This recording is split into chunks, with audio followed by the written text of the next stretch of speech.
So we're going live now. Okay.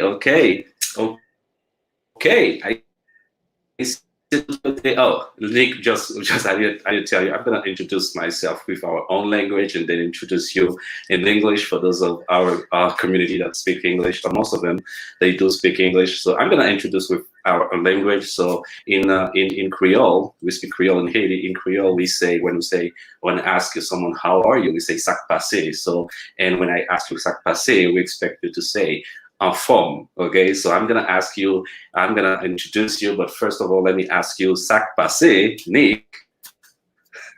And the response is au fond? En forme, yes. Au fond, okay. En forme, good. Okay, so Nick, sac passé, sac passé. Au fond. Very good. I'm sure they're gonna like that. They're gonna like that. So, Haïtien tout côté sac passé, son plaisir pour nous là ensemble avec nous à soir. Je vais faire introduction ça en créole. Et je dis que live à soi en anglais. Nous avons un monde qui est dans live là soi ensemble avec moi. OK, c'est pas n'importe qui monde. On a parlé là de Nick Peroni. OK, Nick Peroni qui passe de présentation. OK, qui considéré comme déjà dit et Nick c'est parrain dropshipping. OK, monsieur là il est là les Philippines, les 9h du matin pour lui. Donc monsieur mettait la disposition pour lui capable je dis là venir parler nous de expérience dans dropshipping et montrer nous comment nous-mêmes nous sommes capables de bâtir un e-com empire, un empire e-commerce, ok? Parce que nous connaissons que, j'en ai toujours dit, le jour arrivé, e-commerce là, c'est futur là, surtout pour 10 années à venir. So, Nick, we have some people coming in right now, so they are greeting you, Marcellus Emanuelo saying hi, Nick Peroni, Sac Passé, Charles Robert Benoit, I'm here for okay tonight. We have Edney Aristileo. Hi. So we have a lot of people that were expecting you to be with them tonight on this live session. Okay, so Nick, just let's get started. Okay.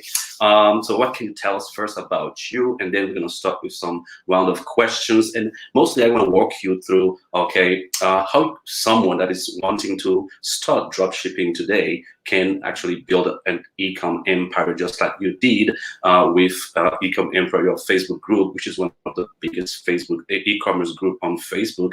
Okay, so there's a lot of questions that we have for you tonight, and I'm guessing that our community also will have a lot of questions for you. So we have also Jack out there saying, welcome Nick Peroni, welcome to the Asian community, say evening.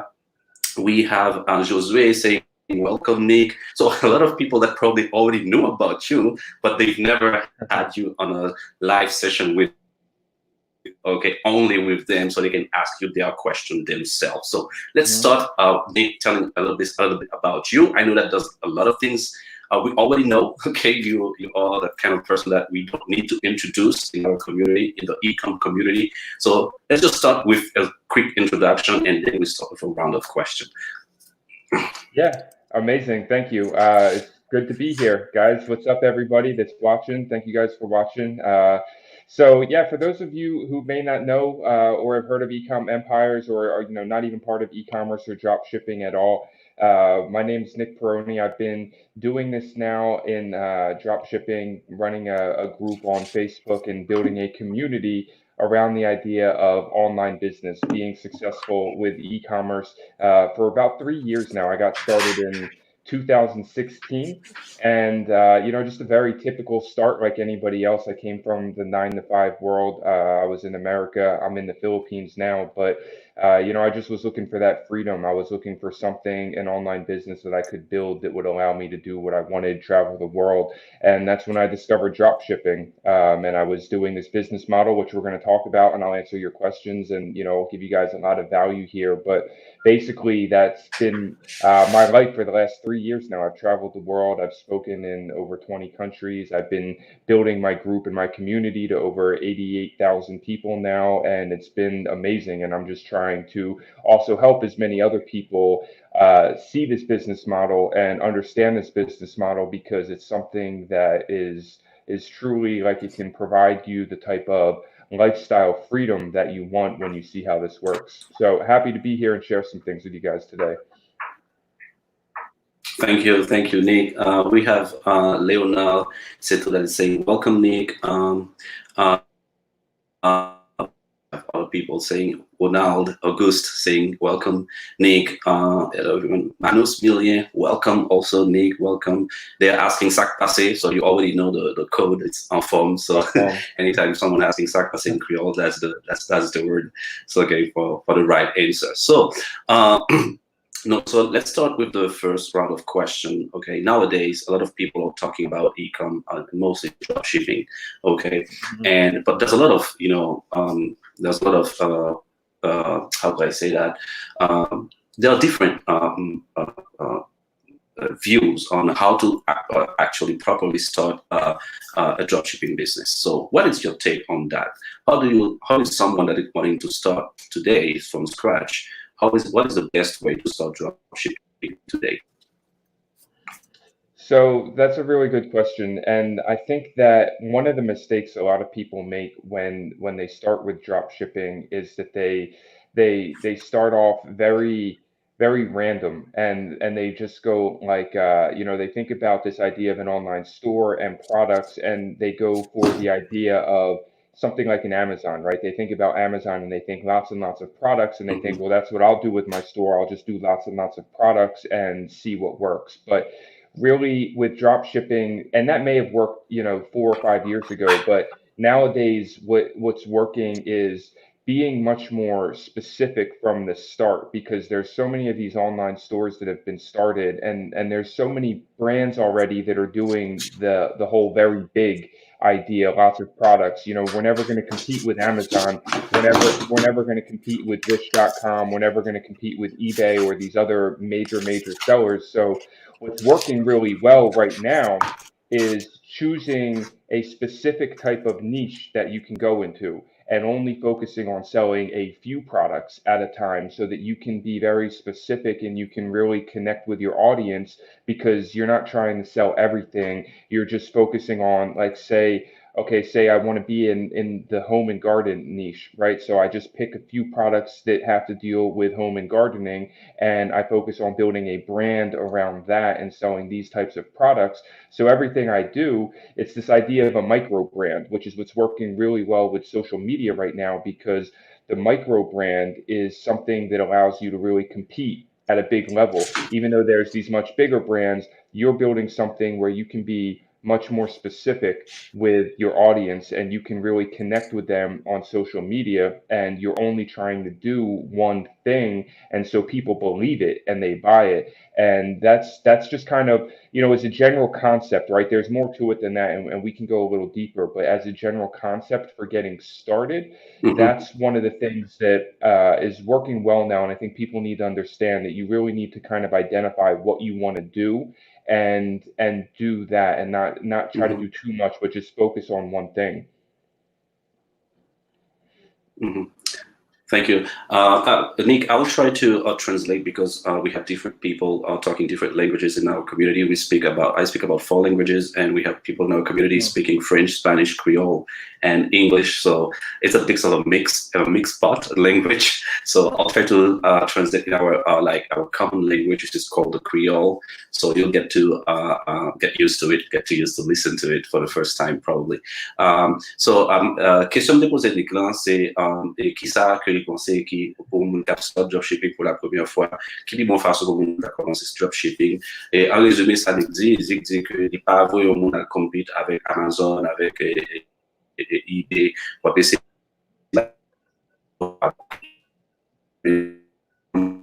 micro niche, aller dans niche qui micro. Donc, quand on va observer une communauté, on va observer un groupe, on va dire spécifique. Donc, c'est ça, les parler de joindre micro niche, ça, les travailler plus en profondeur là-dedans, mais à soi, c'est pas objectif là, mais c'est ça que l'idée est pour nous plus aller sur plus micro niche. Okay? So, that was the quick translation, Nick. Yeah. So let's start with the first question from our audience. From our audience, we have Joseph asking, what was your first fear when you got started? I think the fear for me, and I think this is something that a lot of people can relate to, is the fear that when I first got started, it was kind of the fear that it's not going to work.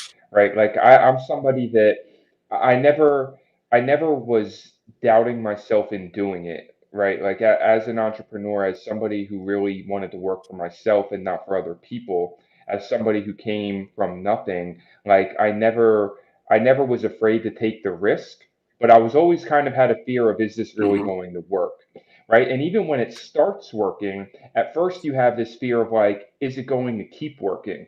Right? And so I think it's a very natural thing, and I like sharing this with people because it's like some people might look at it now and they're like, oh man, you've built all this success and you've been able to do all these things. But for a long time when I was getting started in those first months, I was afraid to just like, I remember at the time I had a business with a partner, right? And Mm-hmm. that's what I was doing.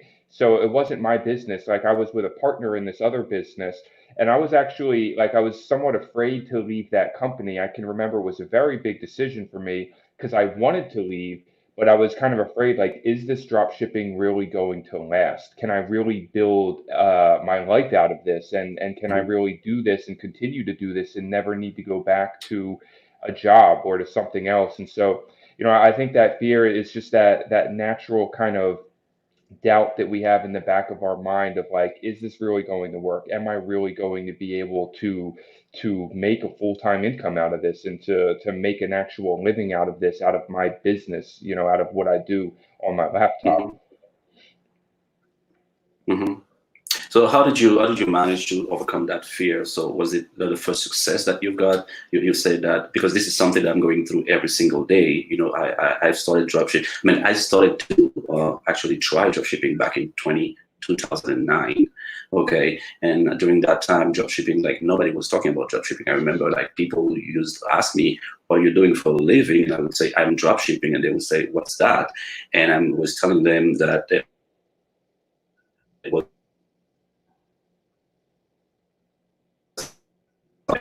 managing any, you don't have any employee, so people was very skeptical during that Hmm. time, and I was always going through the fear that is it actually something that's going to be sustainable? Can I build my life around it?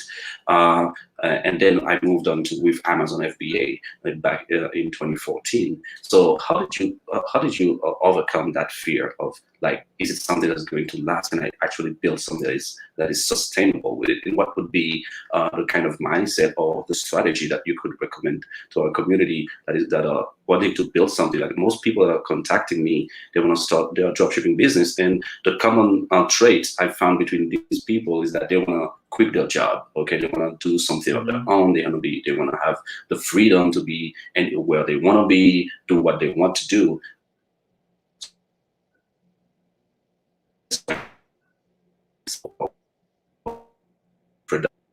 You could provide of how they.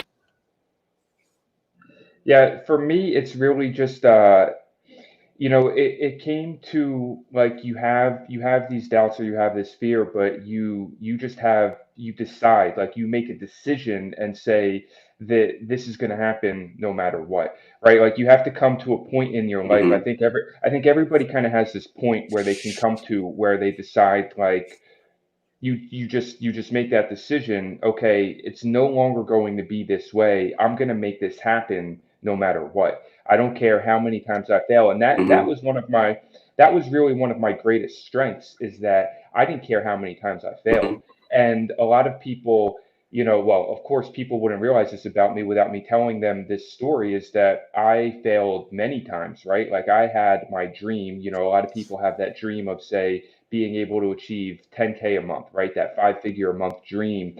mm-hmm, That was my starting kind of dream, getting into the whole online world. And, I failed at that for years, right? I failed at that for like 2 years straight. And yeah. people thought it was funny. People thought it was a joke. My friends, my girlfriend, they're kind of laughing at me. But, Mm-hmm, like I just kept doing it. And I did what I had to do in the meantime, right? I worked jobs. I did what I had to do. I worked multiple jobs at one time, but I just kept doing it. And as soon as I saw something that felt like it had the potential to take off, I went all in, right? Like I just went all in and said I'm going to do this, right? And yes, I was kind of nervous and kind of had this fear, like, is it really going to work? Is it really going to happen? Is it going to last?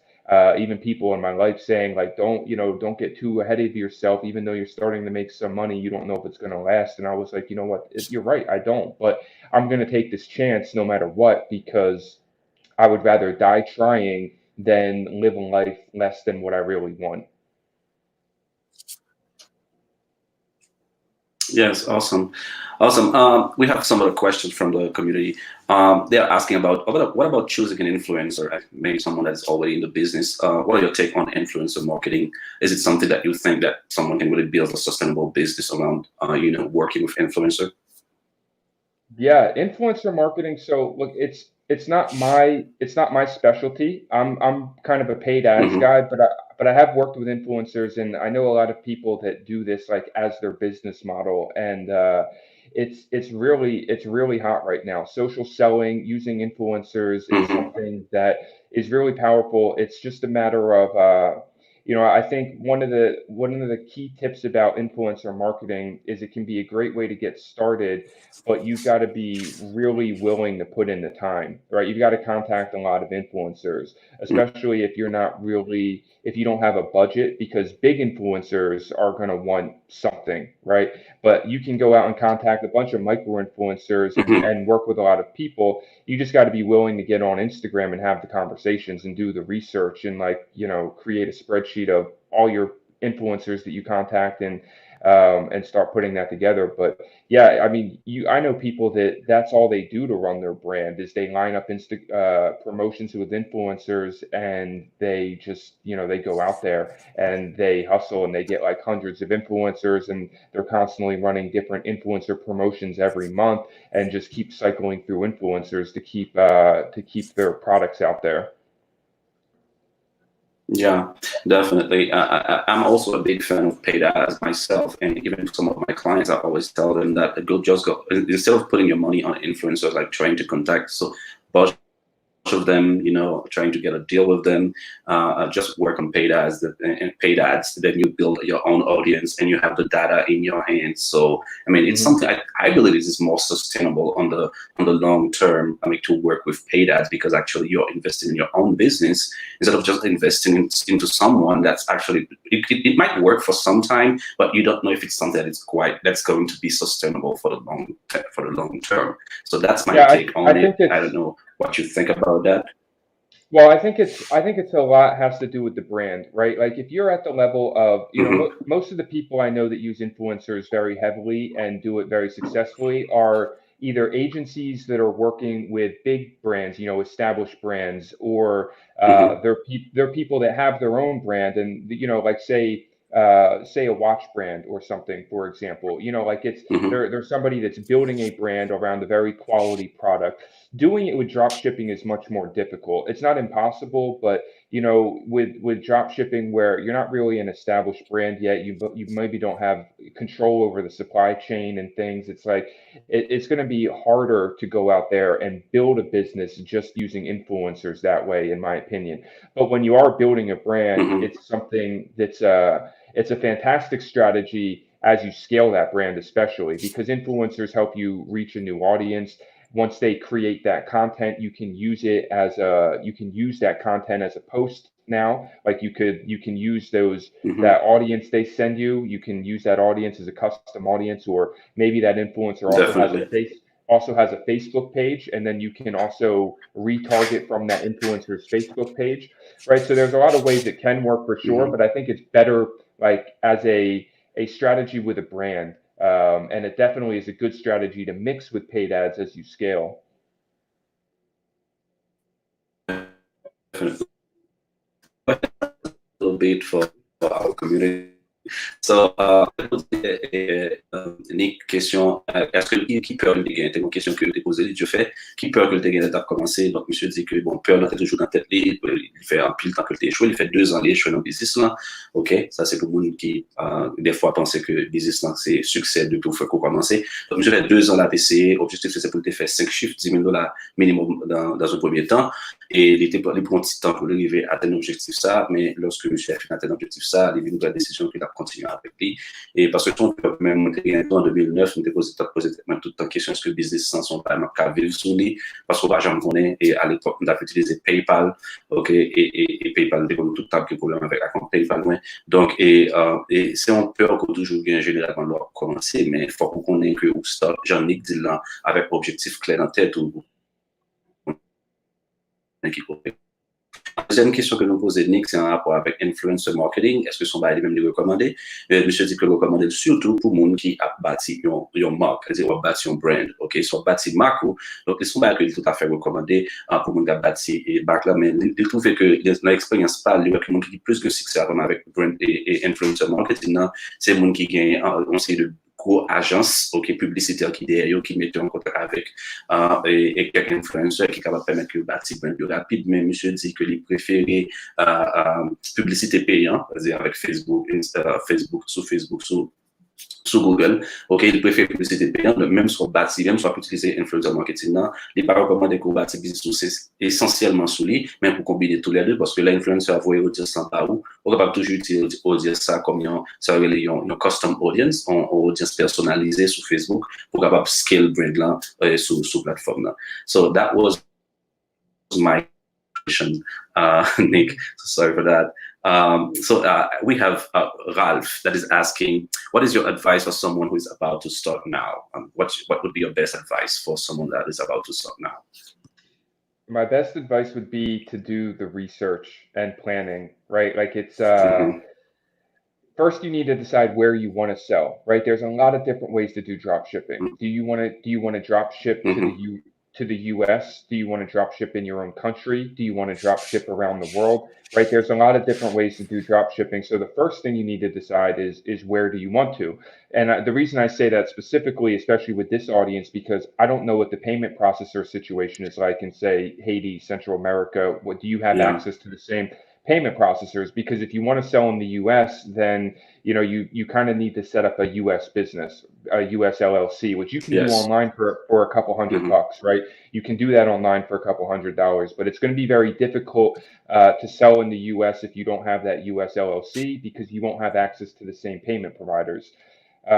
So you kind of need to decide where do you want to sell, but that doesn't mean there's multiple markets, right? South America right now is a market that's blowing up, like it's expanding so quickly as an emerging market. Same thing with Central America, selling into some of these other countries. So there's a lot of opportunity. So I would say the first thing, do the research and figure out where do you want to sell, what is the market like, and how are you going to do the necessary requirements to get started there, and then research the trending products. So I know if you want to translate that, I'll do it in a two-part answer. I'll let you translate that part, and then I'll give the second part of my answer. Ok. So, question te posée et Nick lancé, nous te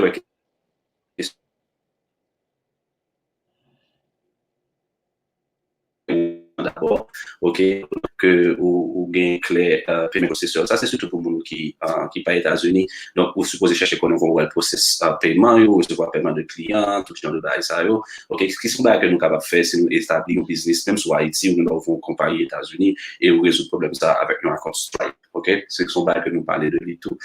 Mais il dit qu'il y a un pilote d'opportunité tout dans notre marché, donc on capable toujours regarder qui l'autre marché présente opportunité, donc on capable bénéficier de surtout en Amérique du Sud. Par exemple, nous toujours parlons de Brésil, nous-mêmes qui sont marchés qui a grandi énormément, et nous avons Amérique centrale dans tout, donc côté gain toujours un paquet d'opportunités. Donc, un deuxième volet dans la réponse.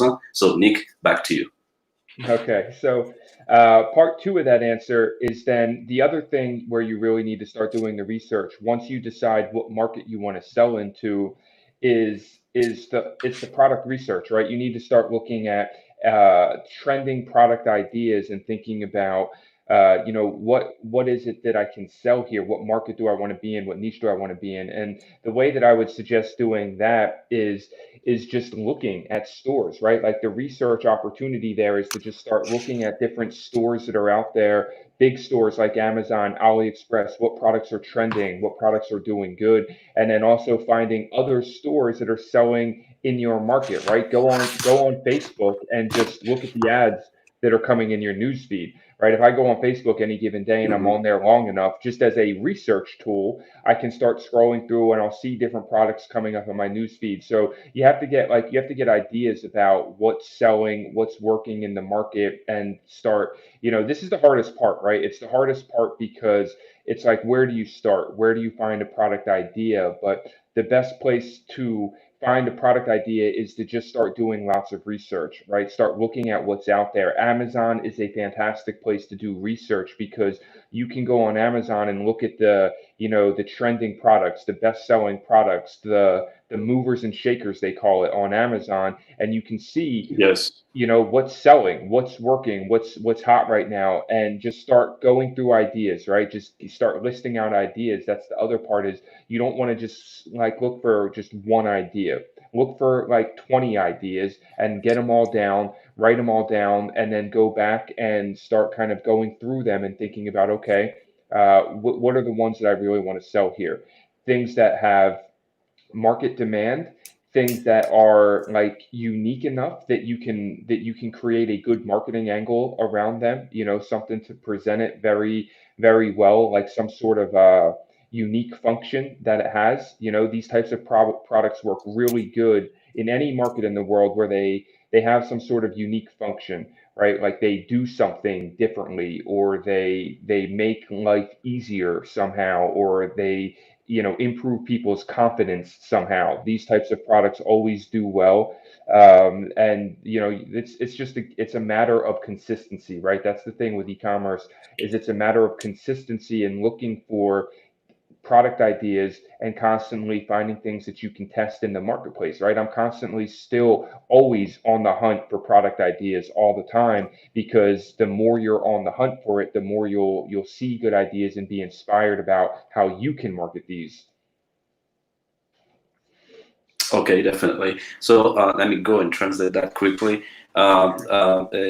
Nick, pour question avec quoi on a commencé pour la première fois. Donc, monsieur dit que c'est très important qu'on fait recherche. Donc, lui-même considère que Amazon sont bon place pour nous faire recherche, surtout sur la catégorie movers and shakers yo, ou que capable d'entrer dans quelques catégories, et puis il y a quelques critères tout que vous supposez chercher dans vous supposez voir dans le produit, hein. Par exemple produit qui résout problème monde mais qui gagne une approche unique ensemble avec lui, qui contient des spécificités qui uniques dans le produit, hein. Et donc il trouve que le produit ça a toujours marché très bien parce qu'il permet qu'on capable de bâtir vraiment un business qui est consistant, parce que c'est ça qui est important quand on a un produit qui permet de bâtir un business qui est vraiment consistant.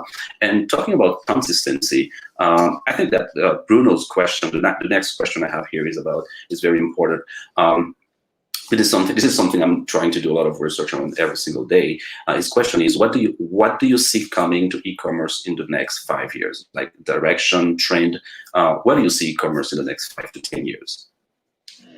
Yeah, that's a great question, and it's a hard question to answer because I'm learning like everybody else. The people that are controlling the direction of the industry right now are Jeff Bezos, Jack Ma, people running these massive companies. But so here's what I see, and a couple things. Number one, I see tech really driving the innovation of e-commerce, right? They're already working on things where you can experience a product better virtually, and so that's something Mm-hmm. that I see tech, I see tech driving a force there, like artificial intelligence.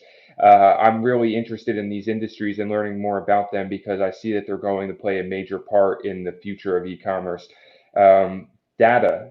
Data is, Mm-hmm. like big data, learning how to track data, learning how to understand trends of data.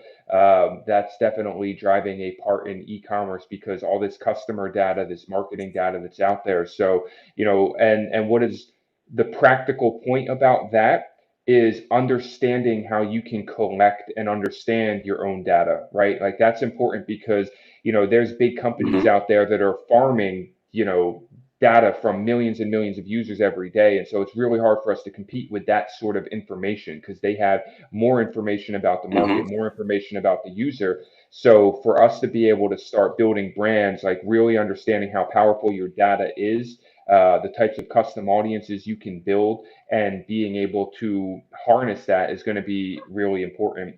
And the other thing that I see happening is like a big, like right now, a big innovation is Facebook Shops. Okay, Mm-hmm. marketing on Facebook is going to change, and it's already changing. Right, it's already becoming more difficult in like major, like selling in the U.S., for example.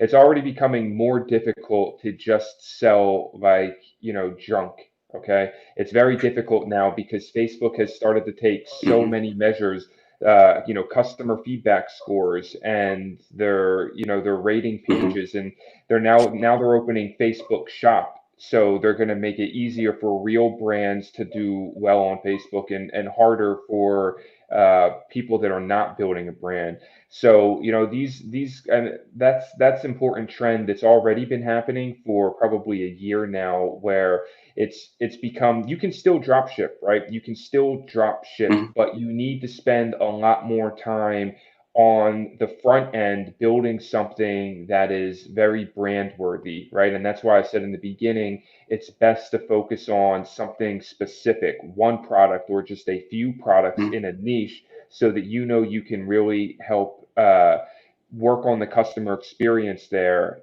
That way you can still use these marketing channels like Facebook to get good results. Mm-hmm. Great. So let me go ahead and do a quick translation once again. So, question que je t'ai posée, Nick, là, c'est qui recommandation le gain pour en termes de qui trends, dans quelle direction ouais, que le dropshipping va aller dans les prochaines 5 à 10 ans. Donc, monsieur dit que il pense que bagayo, faire marketing sur Facebook, c'est un bagage qui vient à chaque jour plus difficile. OK? Et surtout qu'on y a, et que Facebook, les garde en pile, ça veut les feedback score pour store, pour à l'account. Et donc, ça, ça va y avoir en pile attention ensemble avec lui.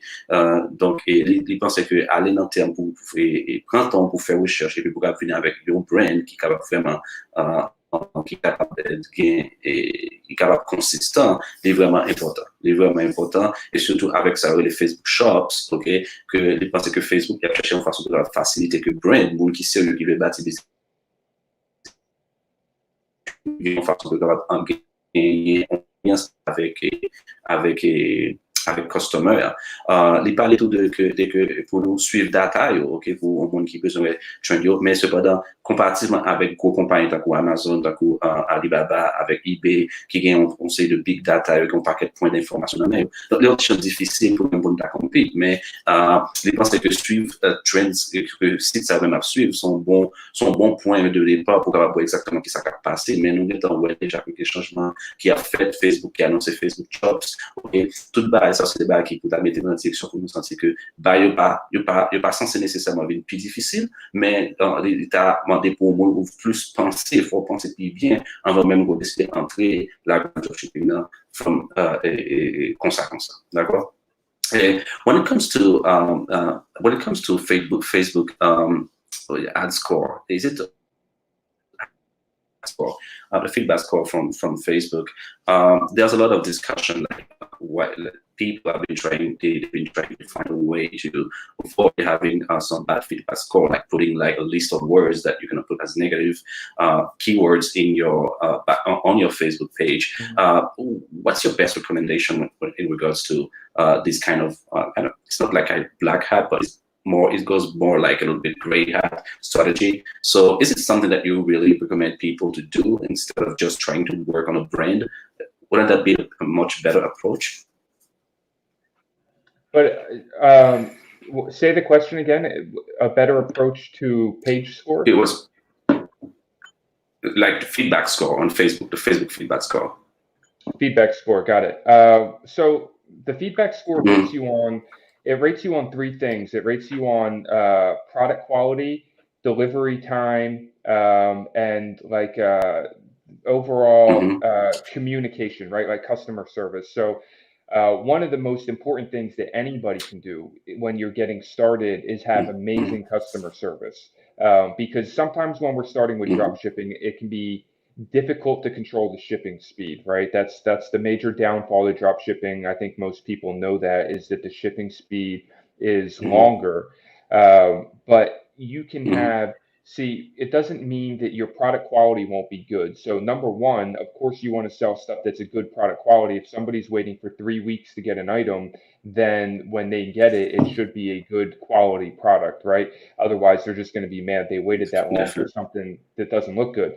But number two, what do you do in the meantime is you have great customer service, right? So if you're just starting out on your own, it's going to be you that has to do it. If you are Mhm. making money, then maybe you can afford to hire a virtual assistant to do this with you. But basically, you want to be responding to emails within 24 hours, and you want to be responding to comments on your ads, Mhm. and you want to be responding to messages on your page, right? Like these are all things that are super Mhm. important to build trust with people, communication. You'd be surprised how many drop shipping companies out there are just not doing this. They're not replying to emails, they're not getting Mhm. back to messages. And so just doing that is already acting like a Mhm. real brand, right? Because you're showing the customer that you care and you are doing your best to provide good customer service. So, and then eventually, when you start selling enough, you can start working with a private supplier to try to bring your shipping times down as well.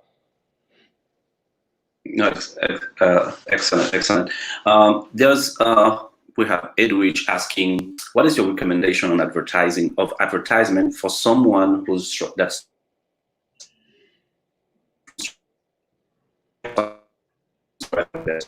like advertisement? Mm-hmm. So I have two answers for this question. I saw the question and I've been thinking about it. You know, when he says from scratch, I don't know if he Mm-hmm. means like starting for like free advertising, right? Because there's two ways to think about it. You could be Mm-hmm. thinking about, oh, like, okay, how do I start? How do I start making money if I don't have any money for ads, or how do I uh, how do I start with very little money? So the answer for very little money is pretty simple, right? You just start small. A lot of people think with Facebook ads you have to Mm-hmm. start very big. You have to use big budgets to make it work, and that's not true. You can start out with small Mm-hmm. budgets, spending only a few dollars a day to test audiences, right? You start with the mindset of testing small, not spending a lot of money to see if something works. And only if and when you know something works do you put more money into it. That way, you are building a self sustaining machine, right? Because as you get a sale with Mm-hmm. drop shipping, you get paid. So as you're running your small ads, if you have a starting marketing budget, right? You're running these small ads, you get paid for your sales, and then after you get paid for your sales, you reinvest that money back into your marketing. So you build this self-sustaining cycle. Um, if you're getting started for free and you don't have any ads or you don't have a marketing budget, then the best way to do that, it's hard with drop shipping, right? I'm going to be honest, it's hard with drop shipping. I would say that if you're starting for free, you might want to start with something like affiliate marketing, where you can sell Mm-hmm. proven products that other people are fulfilling the product, right? So there's not as much work for you like testing different product ideas. You're starting with something that you know works and you're getting a commission for selling it, and there's tons of affiliate networks out there that you can do that with.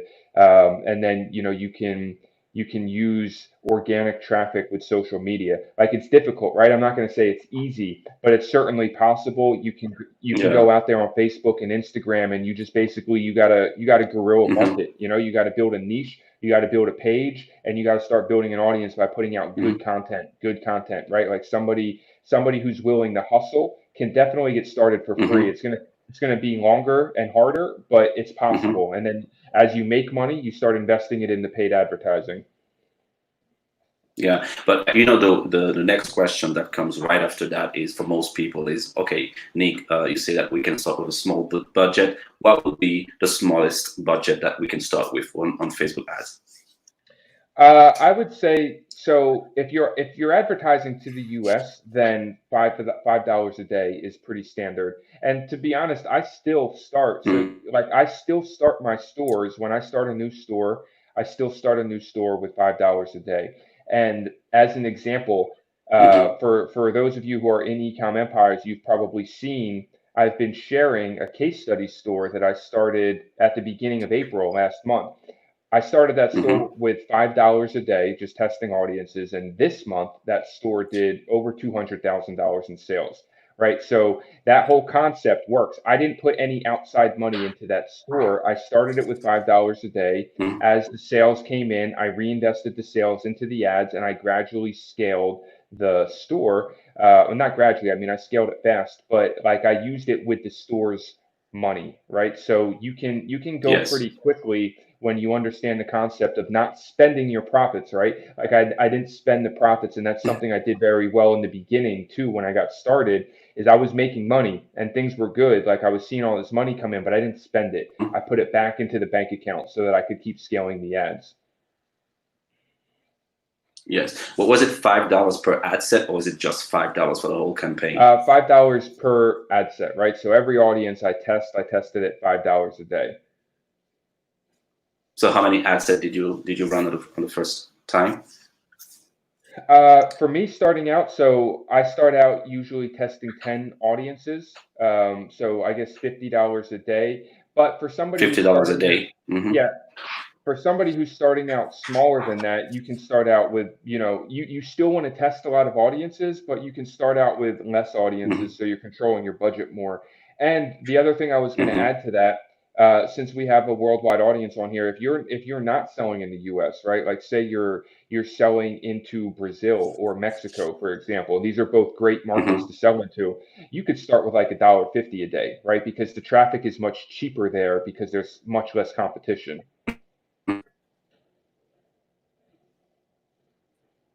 Oh, Hmm. I lost you for a second there. yeah, I lost you too. So can you hear me fine? Yeah, it's good now. I can see you again. Okay, great. Okay, so awesome. So let me just translate quickly. Nous te poser une question, comment on budget minimum qu'on a besoin pour le capable rouler ads sur Facebook. Monsieur dit lui-même, il toujours commence avec $5 par jour par ad set. Ok, c'est-à-dire que par groupe d'annonces, d'accord. Donc monsieur toujours testé 10, donc ça fait $50 par jour minimum. Monsieur commencé. Donc ça, son barème que lui-même il toujours recommandé. Et recommandation, c'est leur faire profit, c'est pas comme business en dépenser, c'est le mettre dans business pour capable skill, parce que monsieur dit que lui-même commence son store en avril, nous t'ai parlé de case study, hein?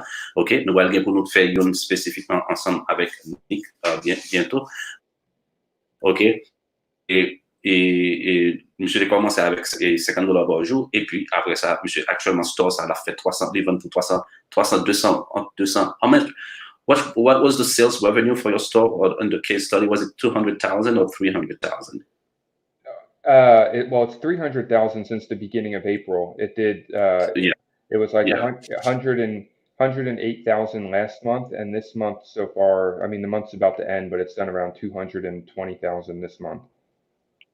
OK. So, monsieur commence ce store-là avec budget nous disant, et je dis un store là, depuis qu'il commence en avril jusqu'à aujourd'hui, là, son case study, nous doit toujours entrer dans le groupe et Facebook monsieur, qui est les e-com empires, OK, donc on va aller dans Facebook e-com empires, et puis, n'a pas case study, et en dans case study, yo commence ce store-là, monsieur commence ce store-là en avril, et ce store-là, actuellement, là, il fait $300,000 de vente, OK, avec un budget de $50 par jour, il était comme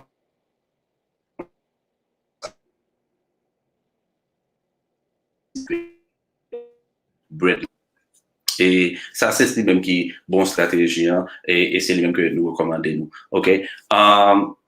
So we have Manus Million asking, there are people saying that dropshipping is saturated right now. As someone who knows the market and who's the go-to expert in the market in dropshipping, is there other still places for people who want to start in this area? Actually, I think the question is, do you think dropshipping is saturated? Because there have been a lot of discussion in our community, okay, for quite some time, people saying that this dropshipping business is saturated. So in your own opinion, do you think dropshipping is saturated? Dropshipping, so here's, it's a thought process that people need to think about it differently, right?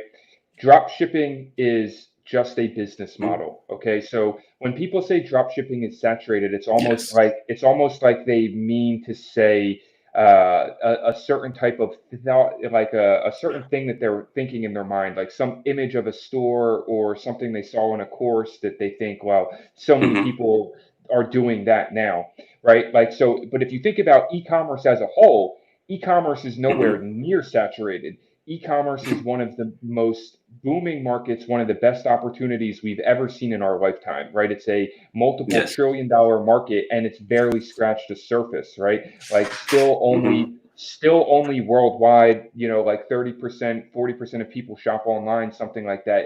There's still so much room for growth in e-commerce. So drop shipping is not saturated because drop shipping is just a business model that allows you to sell products online where somebody else fulfills them. Okay, that could be a partner in China, that could be a partner in the US, that could be a partner in Mexico, could be a partner in Brazil, could be a partner in India, right? There's so many different fulfillment companies out there that this idea of drop shipping is saturated is impossible because e-commerce is not saturated and drop shipping is just a way that allows you to sell. So you just need to think about the market differently, right? Now, is the idea of selling cheap crap from China that it takes 5 weeks to get to the US saturated?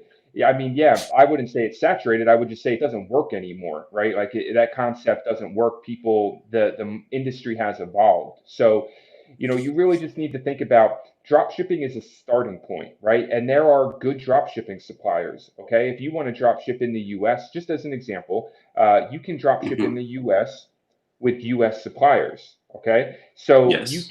there are different ways to do drop shipping, and the idea that it's saturated is just, I think, kind of a misunderstanding of what the market is. You know, you want to be thinking about this in terms of not like, okay, you know, can I throw up a store real quick and just make some money overnight? It's not, that's not going to work. It's not that it's saturated, it's just that it's bad marketing, right? The idea is you want to be building something that is actually going to provide a product of good quality to people, that you're going to put some actual time into, you know, what you're building. And when you understand it, you can do it quickly, right? Like I can put together a store and take that store to 6 figures the first month, but I've been doing this for 3 years, right? Like when you get started, Wow. you just have to go through the different levels of understanding and realize drop shipping works. Okay, but drop shipping is just the method of which you deliver products. Okay, the stuff that really matters is learning marketing and learning how to run ads. Okay, these two skills will never be saturated, and you will always be able to find products to sell. Definitely. And I always also add, besides knowing marketing and knowing how to run ads, is to know being an expert in human psychology, because this is part of marketing also. But if you become an expert in human psychology, you can actually tailor a product or find the right angle to run your ads, you mean to run your marketing copy on social media and even in your store. And that way you can cater to a much wider audience that would find your product really attractive, and that way convert even better at the bottom of the funnel. So that's very insightful what you just said. Okay. So, question nous t'ai posée, Nick, c'est est-ce que vous pensez que dropshipping est saturé? Monsieur dit que non, le dropshipping, c'est juste un business model, son modèle de business lié. Et c'est pour, c'est concept-là, pour comprendre son concept lié de façon dont on fait business. Et e-commerce jusqu'à présent, c'est à peine 30% revenus vente en détail que lié en ligne. Il va quand même toucher presque, nous à peine à toucher la surface. Donc, il pense que nous avons supposé avoir une vision plus large de ça que les dropshipping, pas seulement comme si que dropshipping, c'est juste mettre ton store et puis commencer les ads et puis pour obtenir l'argent, mais il faut vraiment penser pour capable faire recherche ou penser avec ça, bâtir vraiment une marque qui est capable de subir, résister à l'épreuve du temps et puis capable de servir avec une communauté. Et il pense que deux bagages personnellement que monsieur considère que nous avons supposé focus sur eux, c'est maîtriser le marketing, maîtriser faire publicité payante sur plateforme, toutes les grandes plateformes, Facebook et autres, et même ajouter, et on va comme toujours ajouter, c'est comprendre en psychologie humaine. So, non pas M. Guy, moi là, aswè-a là avec Nick Peroni. So, guys, si vous montez sur la première fois, là, avec Nick Peroni qui est considéré comme parrain de marketing. Actuellement, là, M. Gonstore, qu'il a fait, donc, case study dans un groupe client qui s'est e-com empires, ok, à chercher e-com empires sur Facebook, et au capable bon case study que monsieur a fait actuellement là, qui est accessible pour tout le monde capable de voir les résultats, mais bien sûr, il faut qu'on membre, et il faut payer pour capable de voir case study, si vous avez participé pour voir exactement ça l'a fait, parce que monsieur montre des d'ordinateur que ça l'a fait. Donc, monsieur a commencé avec un store, L'histoire là de commencer en avril, et de commencer en avril avec un budget de $50 par jour dans ads sur Facebook. Et je dis la store là de avril à jeudi, ils vendent déjà pour plus que $300,000 américains. Et Nick, son expert dans fait store passer de 0 à 6 chiffres rapidement dans un mois. Son bail, il fait tout le temps. Monsieur qui il dit là directement, il y a 3 ans depuis il a fait ça, c'est toujours fait ça.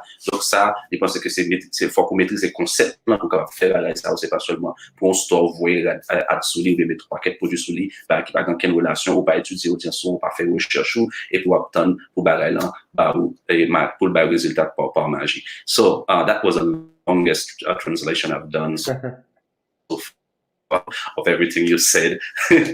So let's go with Alexandra.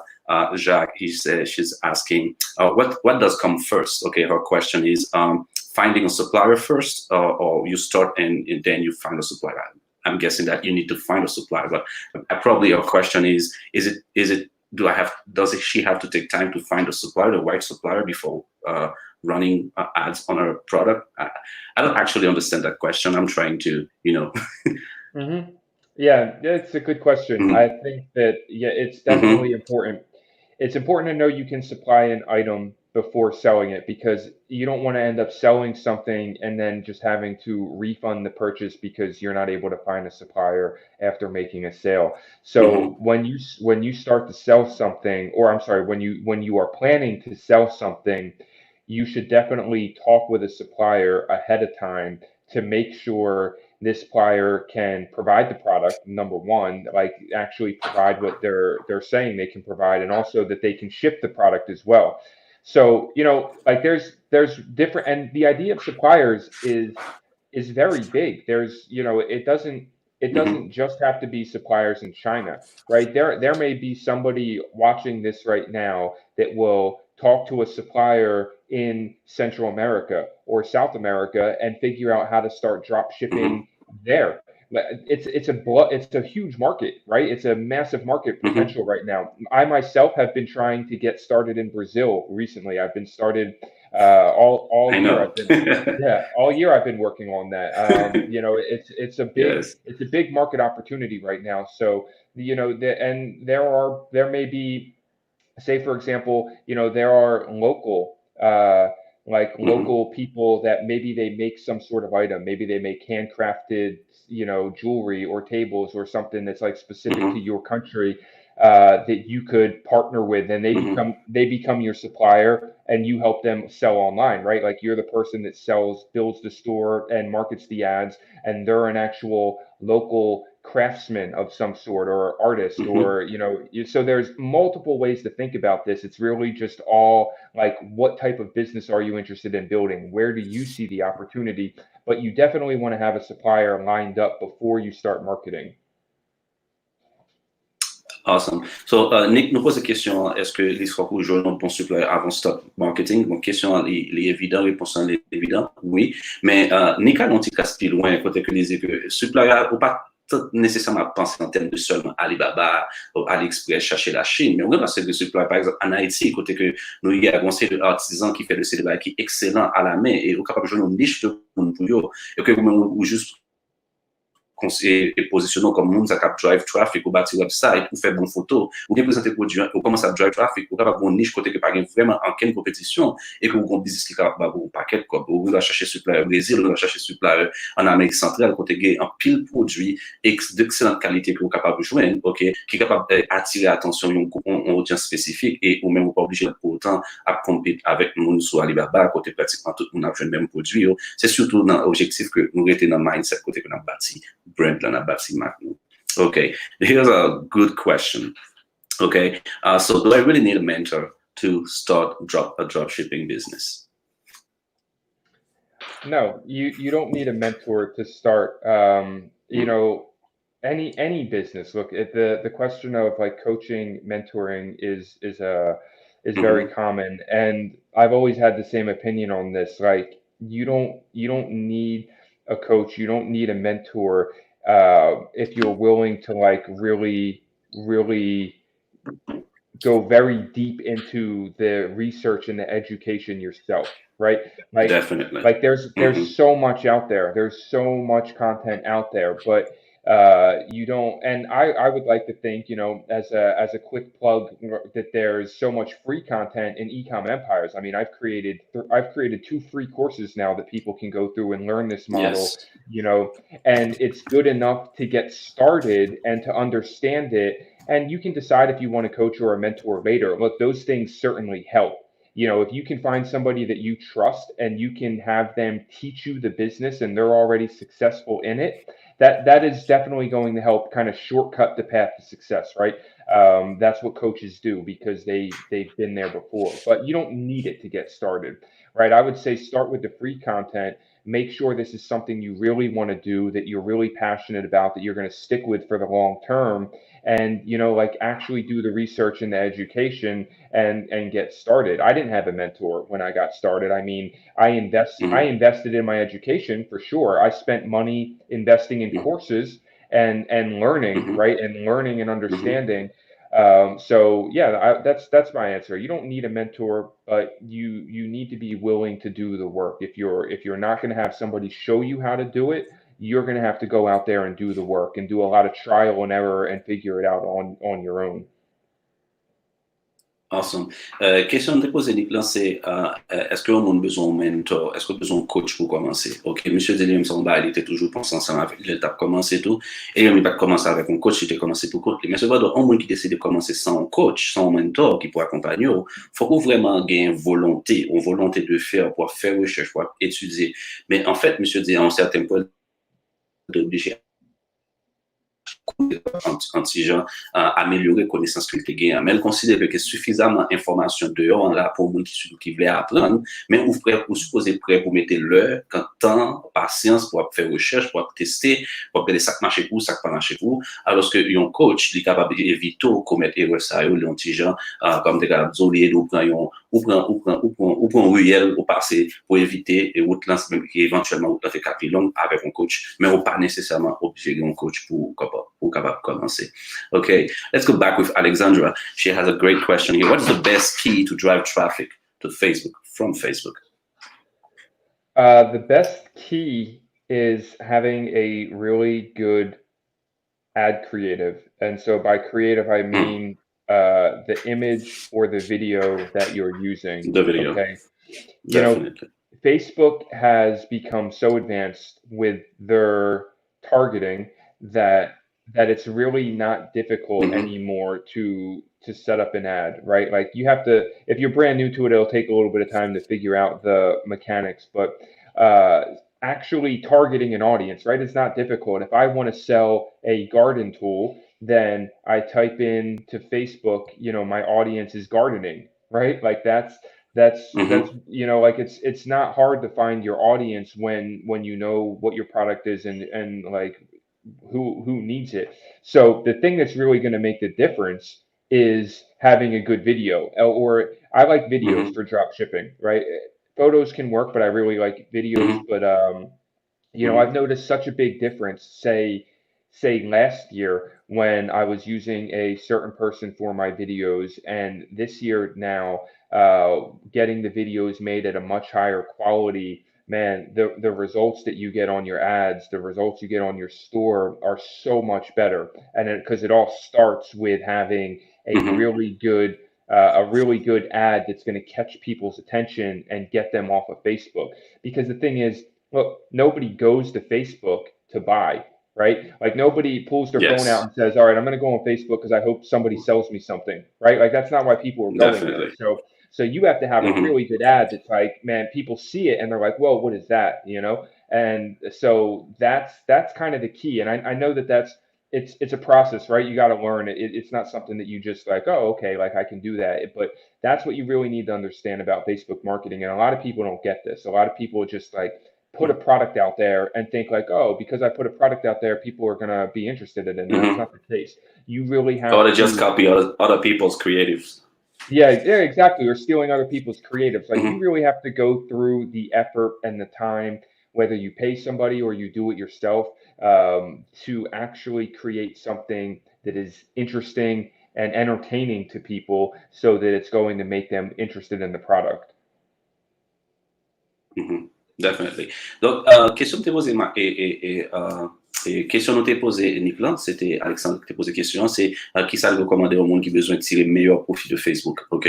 Donc, monsieur dit qu'il pensait que le client, c'est pour venir avec bon créatif. Ce créatif, là, c'est vidéo ou bien image, mais monsieur lui-même, lui préfère vidéo, parce qu'on est capable de tirer meilleur profit de vidéo, parce qu'on est capable de créer ça, les custom audience, on est capable de créer lookalike audience, de monde qui voit vidéo, si on voulait prendre route ça, pour capable de retarget après sur Facebook, pour monde qui regarde des vidéos, éventuellement pendant 25 à 50, 75 ou 95% de temps, il y a des vidéos.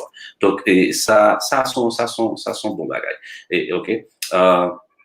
Et donc,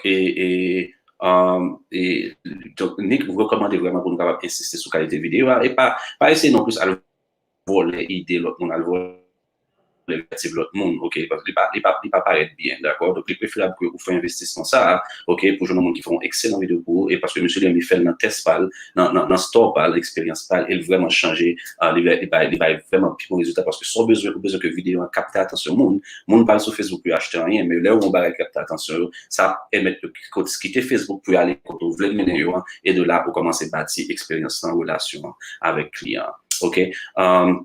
We have Kenley. Kenley say, can you suggest one or two apps that can help help me for faster market research rather than Facebook or any other extensions? So do you have some gems that you want to share with them? Yeah, I'll give you guys a great app that you can use. It's called Jungle Scout. You probably know about it. You do Amazon FBA. So there's a free. They have a paid version, right? They have a paid version, but there's also a free version of Jungle Scout. And what that allows you to do is if you go to Amazon and you search something, when you're on the search results page, you can click the extension and it will rank all the products on that page by estimated sales per month, right? And so that's a great way that you can go to Amazon and you can type in a search for anything and get an idea of what's actually selling, right? And so that's a really good research tool. I assume you were talking about product research, right? So if you're talking about product research, then that's a really good research tool that you can use for free to get ideas from the largest e-commerce website in the world. Okay, awesome. So we have a question from Junior Bove. He's saying, does dropshipping website need to be well-designed to generate money? Good question. So I would answer it like this. It can be simple, right? So if you're using, say, Shopify has free themes that are simple and effective. They work, okay? So yes, it needs to have a good design, right? Now, you may see dropshipping stores out there that look ugly and it seems like they're making money, and maybe that's true. But what I would say is that if you really want something that people are going to trust and buy from, so it'll have a good conversion rate, then you want to take the time. It can be simple, right? It can be a free theme. I'm using a free theme on my stores right now. I use the debut theme. It's free. But it needs to be like good images, good logo, good copywriting, right? Those are the things that really matter when you're building your store. Yeah. Question nous t'ai posée, Nick, c'était est-ce qu'on a besoin d'un store qui est bien fait pour gérer l'argent avec dropshipping? Monsieur dit lui-même, ça dépend, mais lui-même, il pas dans store pas, il pas pensé que son bail qui est nécessaire, parce que Shopify a une série de thèmes qui est déjà gratuits, et son bail même que le partager, d'accord avec monsieur à 100%, et qui, thèmes ça gratuits, eux, fonctionnaient très, très bien. Nous, il y a un début de thème qui fonctionnait très bien, même moi, c'est les qu'on utilisait au départ, jusqu'à ce que même, comme on décidé de changer avec une autre plateforme, ok? Mais les marchés très, très bien, et c'est avec monsieur a fait actuellement case study, moi, dit nous, qui, un store qui est en général $300,000 à la vente. Donc, et ou pas obligé de gagner un store comme ça pour capable un store well comme gratuit ou lolo et pour commencer. C'est sûr, ils sont plus, mais il pas vraiment tout à fait nécessaire à partir du moment que vous avez une excellente image, vous avez un copywriting, c'est-à-dire que j'ai écrit description produit bien faite pour toucher, c'est vraiment le bagage qui est important pour le client, ça les pain points, ça qui est vraiment plus bagage pour le client ou toucher. Donc ça, c'est les pensées que vous font ou déjà font bon travail. Et puis que c'est un fonctionnel tout. Bah, on essaie de dire tout le bagage Sterling pour moi là, bah numéro téléphone border, bah qu'avoir invitation pour d'autres sougards d'écrire sur WhatsApp et c'est intéressant. Et en même temps tout l'autre question que nous t'ai posée que nous t'ai posé Nick, c'était qui outils qui a recommandé pour nous jouer le produit. Monsieur dit Jungle Scout, ok, il y a une version gratuite là. Donc, à baler avec extension Jungle Scout là pour jouer une idée produit sur Amazon, ok, que monsieur recommandé tout Amazon comme une plateforme pour nous jouer le produit, surtout dans l'Alena, Movers and Shakers, qui sont catégories que doit produit cap monter ou cap descendre sur Amazon. Donc, à partir de là, commencer à faire recherche. Okay, that's it for my translation. So let's go with Don Volsky. Okay, he said his next question is, do you think it's a good idea to sell a product that has a lot of competition as a beginner? Well, defining a lot of competition is kind of a fine line. So if there's a lot of people selling the same exact thing, it can work, you know, if you're going to do it differently, right? Because here's what happens a lot of times is, especially in drop shipping, people are using these product research apps like Ecom Hunt, like Shopify, Yes. you know, like these different things that are out there. And so they're all getting the same product and they're all trying to sell the same thing, but they're all doing it with the same video, the same product description, you know, and so it's it becomes like the same thing. But then somebody else can come in and like take this product and completely rebrand it a different way with a new video and a new, you know, they actually give it a name and they build like something different around it. Same product, but different marketing angle, right? And that can work. Okay. So, you know, competition can be a good thing because it means there's money to make there. Like if you look at, say, you know, if you look at, say, Definitely. the health industry, right? Like there's so much competition in that industry, supplements and exercise programs and all these things. There's so much competition in that industry, but there's so much money in that industry. It's always going to be a good industry to get started in if you can find a unique marketing angle for what you're selling, right? That's what it really comes down to, having a little bit different of an angle as the competition. Definitely. Awesome. Next question. What's the biggest difficulty you find in dropshipping? That's a good question.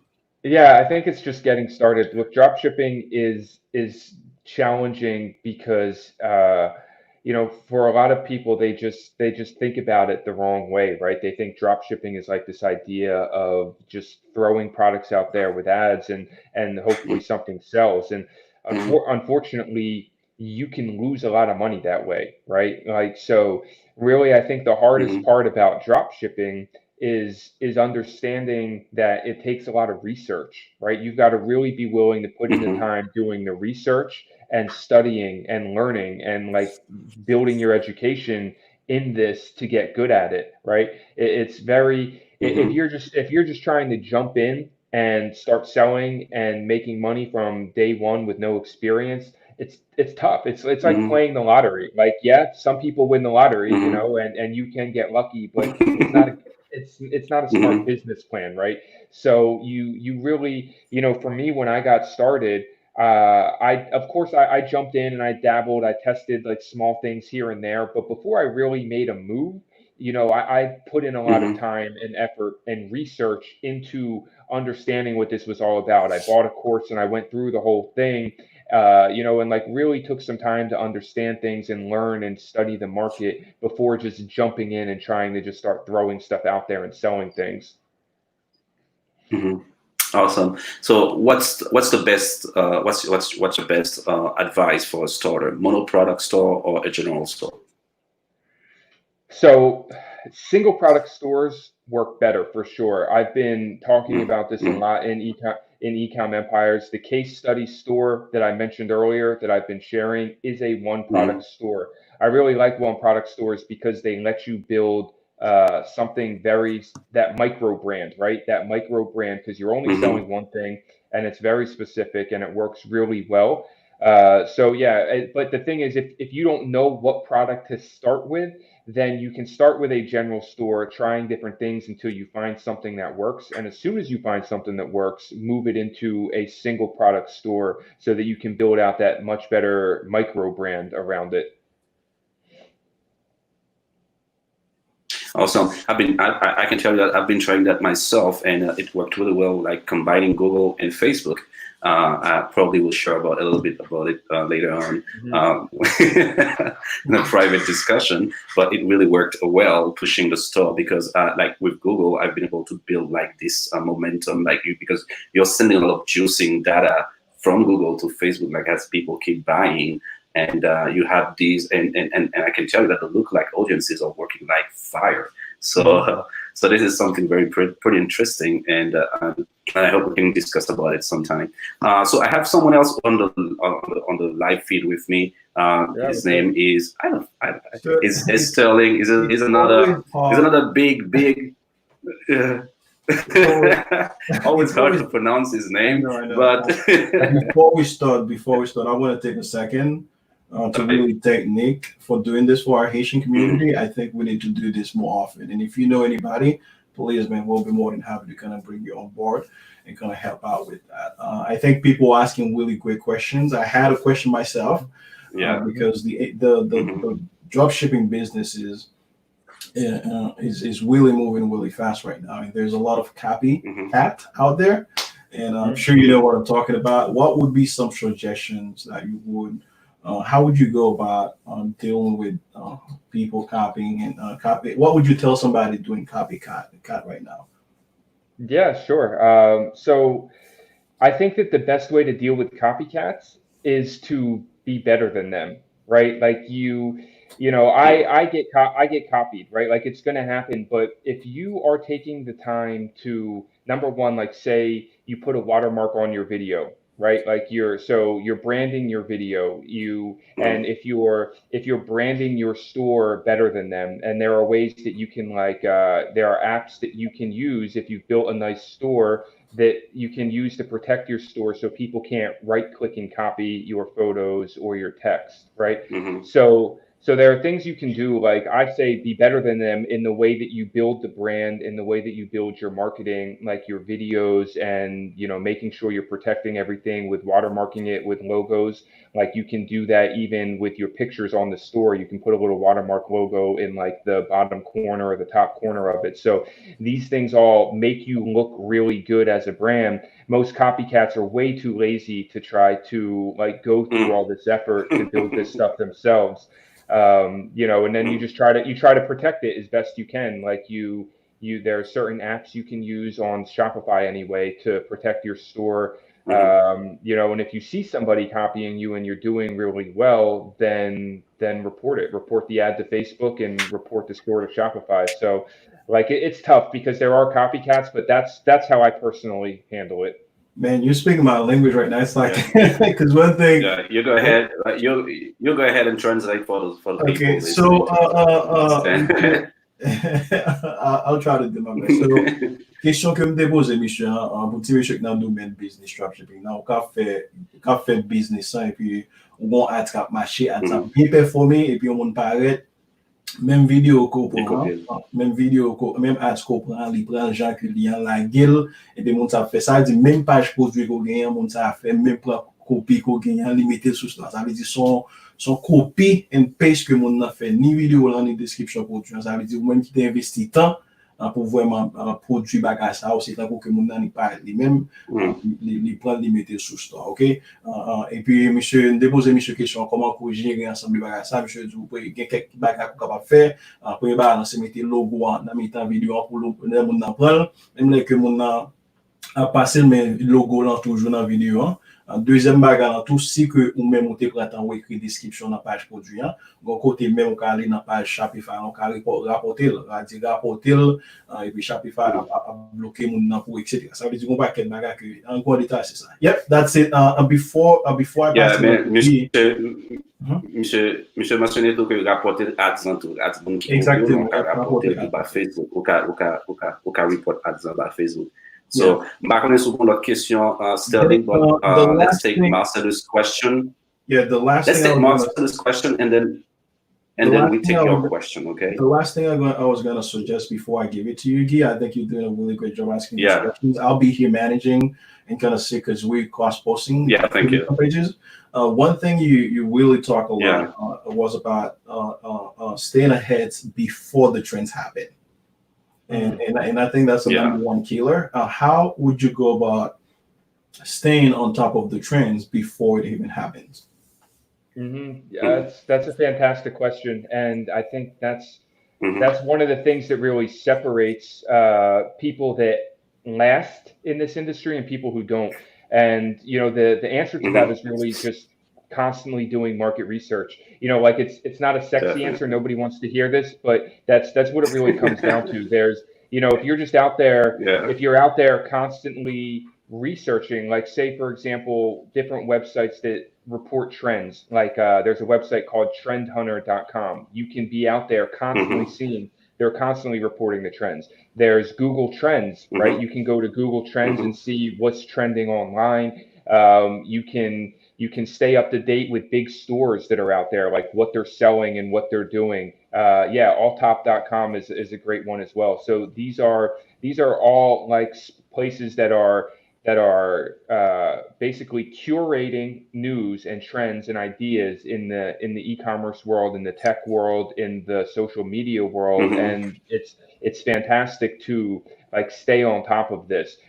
Join groups, right? Inside Facebook groups, there's constantly people that are sharing articles and ideas and things. So it's really just about becoming connected. I think like you really gotta want to do this, and you have to take the time to just like be reading and learning and listening to what's happening and doing out there in the market on a very consistent basis. Like every week, every day, every month.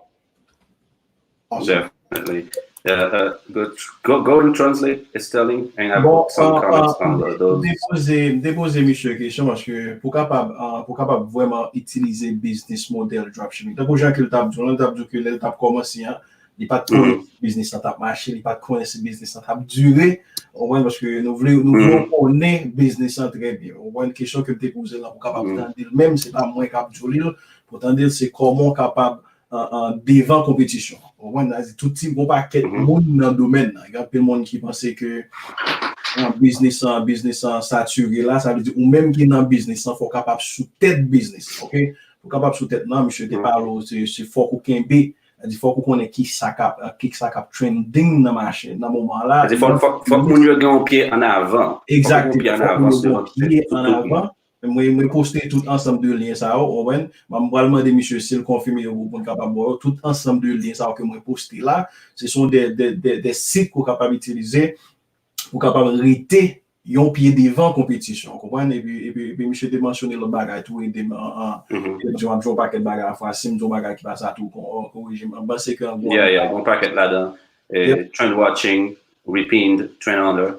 OK, ça c'est site qui est vraiment intéressant pour nous capable garder tendance sur OK, trend watch là, je pense que il est vraiment intéressant son bon site dans ce sens ça pour nous capable voir exactement qui ça va passer non niche en particulier pour voir qui tendance qu'a monter.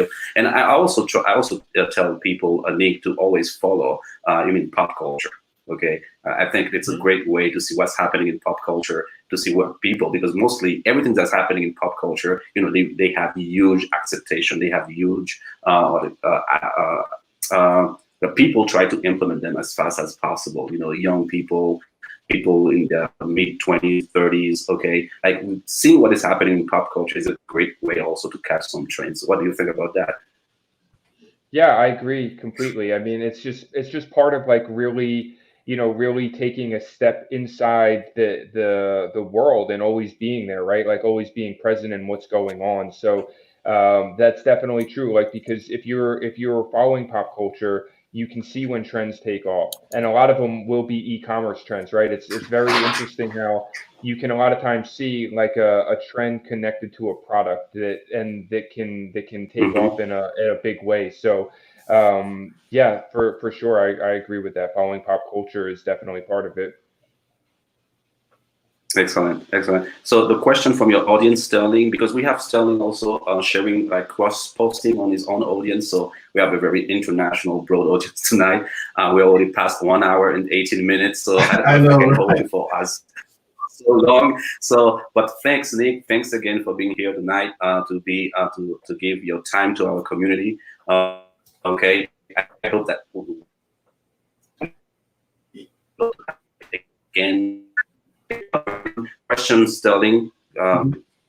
Yep, I think before we even go to this question, let's. I'm really hoping that that we have you again, Nick. I think this is some really great conversation for you. That I think if you don't know the Haitian audience already, it's they really kind of have a lot of fear of beginning of trying and failing. And I think you said it earlier before is you'd rather die trying doing the business, and that was a key factor right there because we want to hear the story in order for us to inspire those people, you know. So we won't take. I'm hoping that we have you next time. I think the two questions I have for my friend is how the first one is it better to work with private agents and then AliExpress. He's talking about that AliExpress suppliers tends to take a lot of time to deliver to ship. Yeah, so I think that it really is based on the shipping method that they're using. You know, here's the thing about AliExpress. You have to AliExpress can be a place to find good suppliers, right? Because these, you know, the sellers on AliExpress are sellers from China. Now, the thing to understand is some of them are just drop shippers, just like we are, right? Some of those people on AliExpress are just drop shipping, and when you place an order with them, they're going down the street to, you know, some supplier and they're making a markup. And so like those are not the people you want on AliExpress, but certainly there are legit suppliers that are on AliExpress and Alibaba that can ship products for you. You just need to understand what kind of shipping method they're using because e-packet right now is not working, right? Especially with the world pandemic, you know, COVID-19, e-packet is just not working basically anywhere. So you want to have a supplier that has some sort of special line shipping. That's what they call it, special line shipping. And that could be a private supplier. Like there's a lot of them that I like to prefer working with a private agent. You know, once you have enough orders so that you have somebody specific that you're working with that's going to manage your stuff for you. But you can find people like that on AliExpress if you're willing to talk to the different suppliers on there, have the conversations and ask the right questions, right? You have to ask them, do you have special line shipping? You know, how much does it cost? And what is your average shipping time right now? Like, can you show me shipments that are happening right now that I can see? Because they're all going to tell you that they can get it to the US in like 10 to 15 days, right? They're all going to say that, but you need to see like, is it actually happening? Can you show me shipments that are out right now that have been delivered in that time?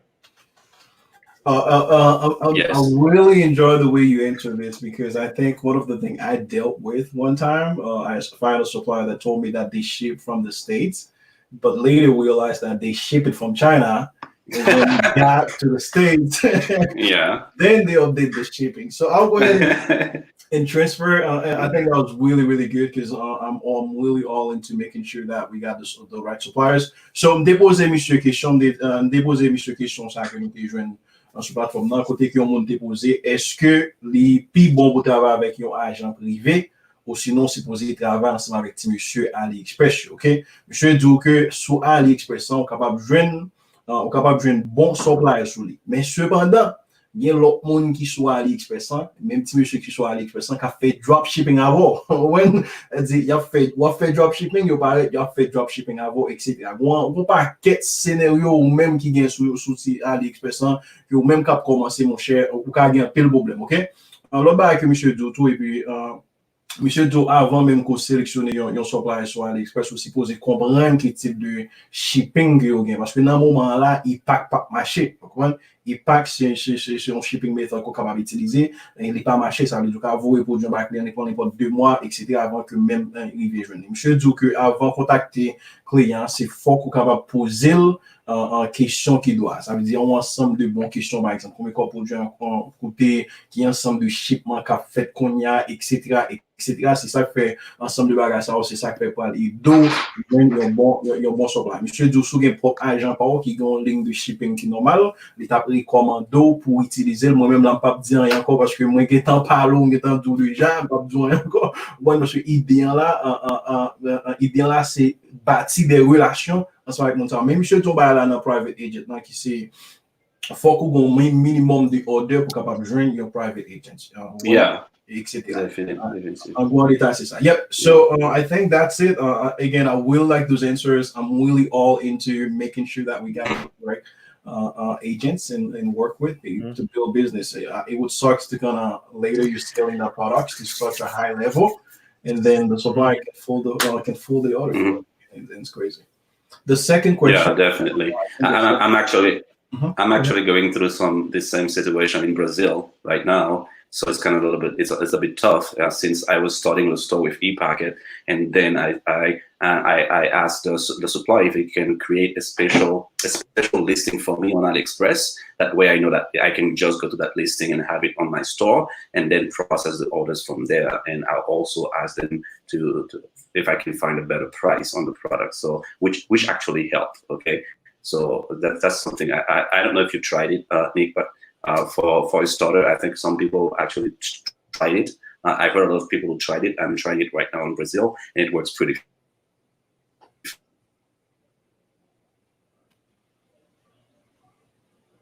Hello. Hello. Can you hear me? Okay. Yeah.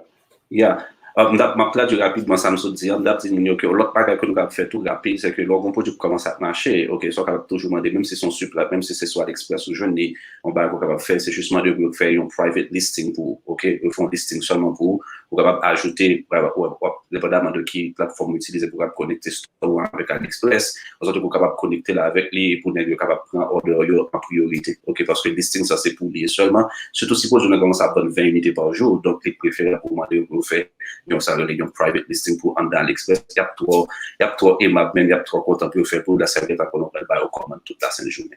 Okay, so Nick, we have a lot of people thanking you. So we have Charles Benoit saying, "Thank you, Nick, for everything you say. Something I keep in mind. You say, build your, you will be good at it."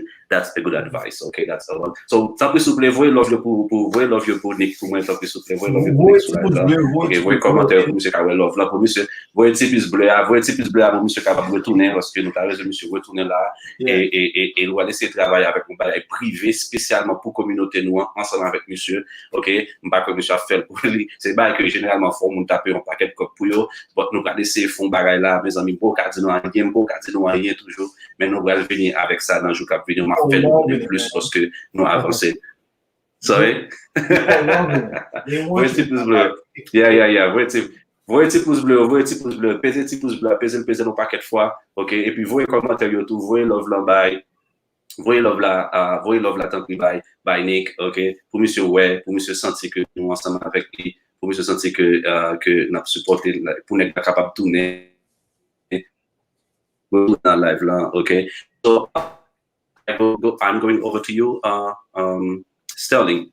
Yeah, I think we'll go with the next question. And again, I really gonna take a second and really thank you, Nick, again for doing this. I think I said it once, but I want to emphasize that because a lot of people in the Asian community that don't have the same opportunity like we do have in the States, right? Because we got a lot of things that are in our favor, but for a community like the Haitian community, they don't have that. And the fact that you, as you already have an entire large community that you're helping, you could have choose to do that in that community, but instead you choose to come. We want to take a second to really kind of be thankful, and we hope you come back. And I think you will. That's true. Say yes, I think you will. But don't push too hard. I'm not. But again, if you don't feel pressure to do that, I'm really grateful for that opportunity. Call that out. So somebody mentioned how to find the least expensive word in Facebook. I'm not sure that I follow. I'm not sure if you follow the question either. Yeah. So the least expensive word, right?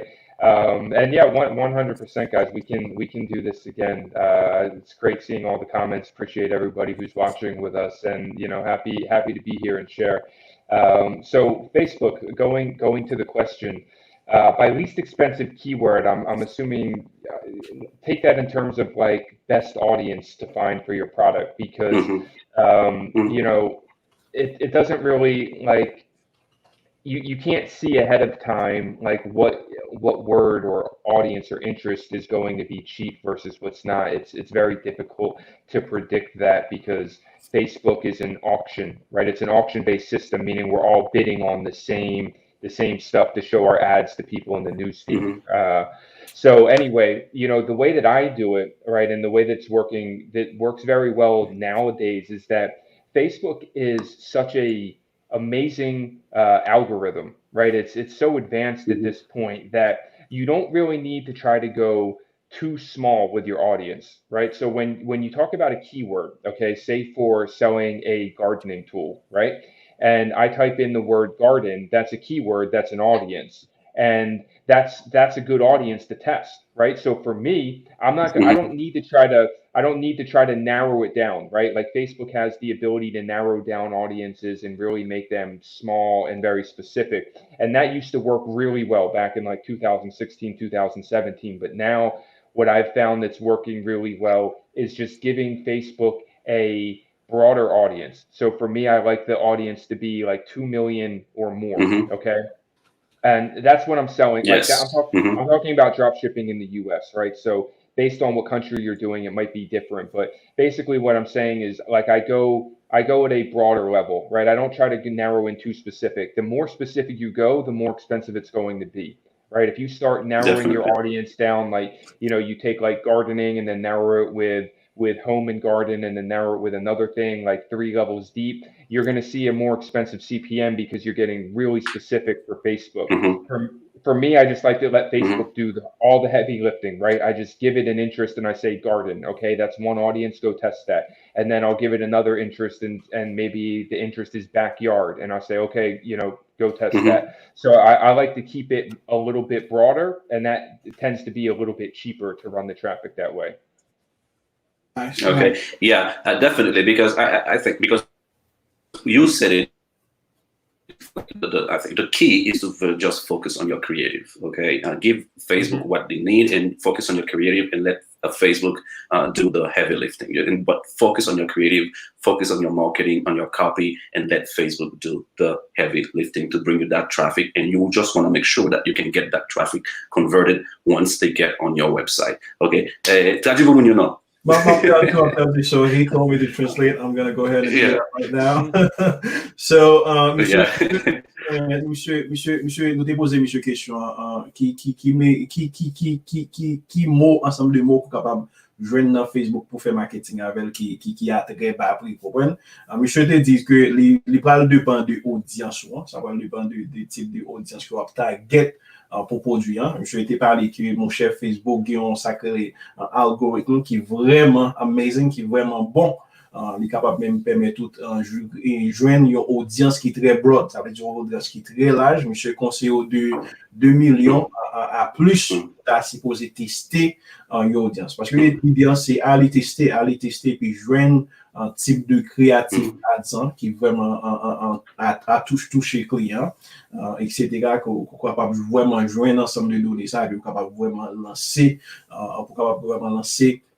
de façon pour l'attirer mon nom, pour attirer mon etc. Bon, c'est ça que monsieur dit, par contre, Guy, tu as ajouté quelques bagages sur moi qui est dans la traduction. Non, tout à fait. Yeah. No, tout à fait. So we have Edwin Monplaisir saying your advice is all life changing. Thank you, Nick. We have John Lux Auxilian saying, although I don't speak English, but I thank you for this great effort. I love you guys. Okay, but the written English is pretty good. So, so and we have next time they're gonna prepare for you one of our special dishes in Haiti. It's a duri. I don't know how you say lalo in English, Sterling, but it's a special dish. So we hope next time we can have you in Haiti for like a big event, a big e-com event, and have you try our special national dishes. So I think we've held you for long enough, Nick. It's been a very awesome ride today. Thank you for being there with us. I don't know if we have any last question, Sterling. No, I'm so grateful. I thought. I think this is going to be the last time, and I promise, Nick. I know you might hear it again, but this is the last time. Thank you for coming and doing this. the community. And if you know anyone that that are really doing that are really really pushing income community, let us know. We'll be more than happy to kind of have those sessions. It might not be you. You might be like, hey man, come talk to those guys. You know, they're really looking for people like you that can really spare lights in the community. Because one thing we learned that we work. I came from the American industry and investing now into the Haitian community. That's where I'm coming from to be here. But one thing I saw so far is people are very basic. You know, they don't know some certain things on the internet, but hearing it from people like you and telling them that hey, you were willing to die trying to make sure that you get it, and you did, because right now you're a successful drop shipper. You build businesses that scales within months and making $100,000. So again, thank you for doing this, and we'll be open for anything and willing to kind of work something out. Yeah, that's it for me. And I'll So Nick, once again, thank you. In Creole, we say merci. Yep. Right? Merci. Thank you very much. Merci, en pile.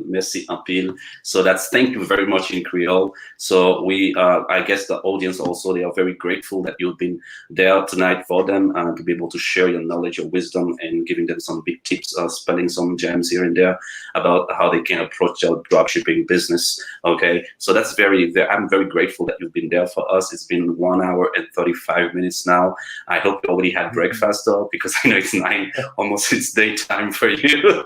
I woke you up really pretty early today. So once again, thank you, Nick. We can't thank you enough. And as many people have said on the chat, we hope that's not the last time we'll have you here. And we'll probably have a private discussion after the live. You can stay a little bit, like 5-10 minutes. I have some ideas that I wanted to share with you. Say something that you would like to be on board with.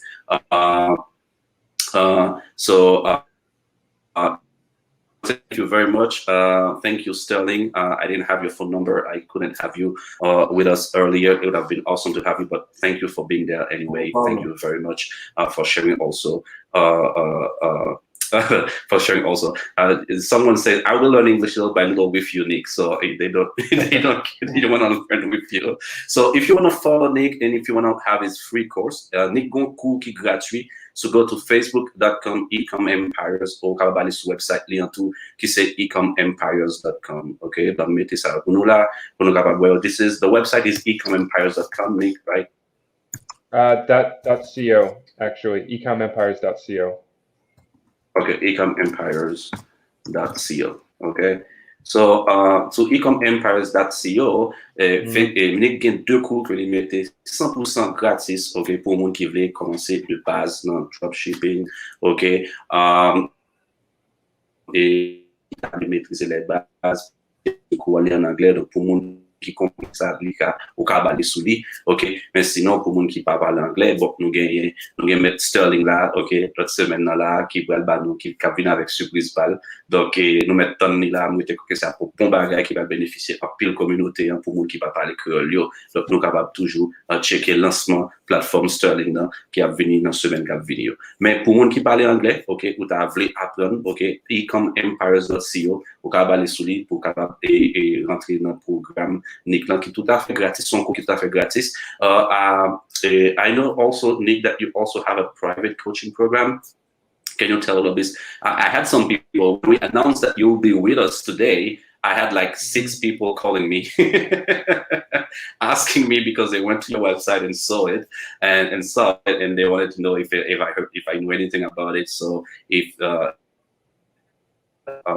what can you tell us about that program if anyone in this audience might be interested? So the coaching program is something that I do with my partner Justin Wall, and it's a 6-month coaching program. We do weekly calls, and there's a private Facebook group that we have. So it's basically direct support, right? We have a very specific system we walk people through for building a store, showing them how to find products, how to get the videos made, and basically The main thing about coaching is that you have somebody there to everything that you do, you can get it reviewed in a live call in the group, like, okay, here's my video. Is it good? Here's my store. Is it good? Here are my product ideas. Are they good? Right. So that's the main thing. The free course that I have, you have it up right there, ecomempires.co. Like, for any of you guys that are out there watching it wondering, it's free. Is it good? Like, it's really good. I put a lot of time and effort into what I built there, the videos that are in there walking you through the whole process of what to do. I even have videos in there. I put a new one in there recently showing like all the ads that I've been running for one of my stores. So like it's really good stuff that you can learn for free. And then coaching is like, if you have money to invest and you're really ready to get this done and you want to just go have somebody like push you to do this every single week, then that's kind of what the coaching program is for. Definitely.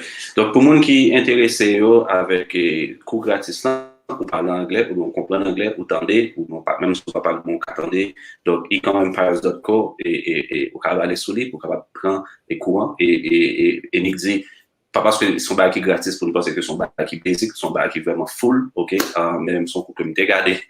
Ok, personnellement, je dis nous ça, quand l'industrie là qui parle en pile, même inclus, je dis, en pile, l'industrie qui parle de dropshipping, nous commençons là, ok, même d'aller dans le cours, Nick, là, I've done the course, Nick, that's what I'm telling them. So if I can talk about dropshipping, that's mostly thanks to you also. So, donc, mon cours, c'est franchement, c'est complet, j'ai tout ça besoin là-dedans. Et ensuite, et monsieur dit, programme coaching, c'est surtout pour le monde qui a besoin de monde qui push, il va pas le faire là pour, il va pas comme si on va le faire pour, non, parce que il va prendre coaching dans ce monde, il va le faire ensemble, voilà, prendre mon abdomen, mais comment on fait A, mais comment on fait B, mais comment on fait C, on va connaître ce qu'on fait face avec ça, Sterling, mais c'est pas comme ça coaching. Coaching, c'est le monde qui chita, ou fait un bagage, après regarder, soit faire les deux, soit faire pas bon, à le refaire. Ah, ça, on va bien faire là, continuer comme ça. Nous, c'est pas les faire pour juste voir guide là, il y a un blueprint, à le prendre ça à suivre, et puis à le faire. Si on mal fait, là, tout est mal fait. Donc, c'est ça qui est coaching là. Donc, c'est peut-être ça, il faut continuer. Et coaching, il est juste méthode, non. So, someone is asking how much is a coaching program, Nick? Should they contact you? Did they go to the website, or can you just tell them, or you would rather tell them now? Yeah, well, I don't mind telling people. I mean, it is an investment, right? The coaching program, it's a 6-month program, so it's actually and it's weekly calls. So you're getting weekly calls every week. But the coaching program it's a few $1,000s to invest in the coaching program. And if you want to talk about it, like we have different payment plans that we work with people. So yeah, you can send me a message for sure if you're interested in that. Okay, so they can check you out on Facebook, right? Yes, yeah. They send me a message on Facebook anytime, or in the group or whatever. Ok. Donc pour moi qui est intéressé avec coaching,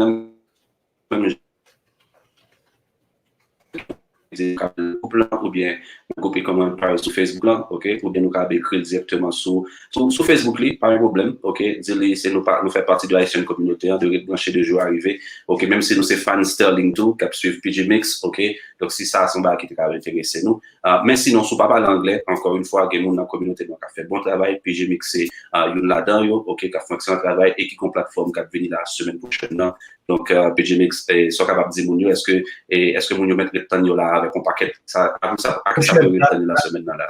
Et date dans la temps là, nous même nous gagnons pour Mounio, nous go early bed là. I got a dropshipping master class coming up. Nick, it's in Queer, full in Queer. It's gonna be all about making sure one thing we're using there, which is really good. So we already gone ahead and build a relationship with the agents. That make more quantity for the people that want to start. So we already got a couple partners all involved. Definitely. It's I'm really happy from what I was able to do. So m'a dit mon yo lancement officiel après c'est pas sur page qui t'a affiché. Et puis après on va ensemble avec Guy on regarde pour nous là comment que nous parlons ça ba mon yo parce qu'on a ba que nous fait dans courant Autant de là, c'est pas moi qui dis, ok? Autant que Nick dit qui sont experts dans le domaine là, qui sont experts, moi même pas expert, ou attendre dans mes experts là, moi-même, je suis l'équipe parce que je ne sais pas quel bagage que je fais, ok? Monsieur dit qu'il y en a pas qui on pas quitter Nick, monsieur à l'expression même, Nick, ça a fait dropshipping avant. Ça veut dire, on va pas acheter produit en fait. Alors, dans le coup, ça, nous bâtir relation pour. Nous bâtir relation pour. Ou tout gain argent, ou tout gain pas, ou pas besoin de tout de produit, ce qu'il y a n'importe quel gens qu'on veut, et puis qu'on pas quel logiciel qui est très utilisant, qui capte d'eau pour, par exemple, si on un logiciel qui vaut 30 jours gratis, n'importe qui achète un 30 jours gratis, dans le coup, ça là, on fait partnership avec nous, ou même qui n'a pas appris 45 jours gratis, chérie. Et puis, je pense que il y a pas comme ça, il faut partnership avec. Là, de son coup, on quitte la Chine, par contre, douleur. Ouais. C'est ça. Okay. So Nick, it's been 1 hour and 45 minutes. Man, I can't thank you enough for being available for us, giving your time to our community. So thank you very much. Thank you, Sterling, for being there. Merci à tout le monde qui était là, aswè-a. Merci parce que nous étions là, monde qui était partagé. Mais bâti pouce bleu à Nick avant d'y aller là, tant plus souple. Bâti pouce bleu, ok. Sterling, souhaite qu'à montrer, monsieur. La téléphone, on a pouce bleu. Yeah. It's coming up. Okay. Bâti pouce bleu, attends. Already, but just Nick. Thank you. Yeah.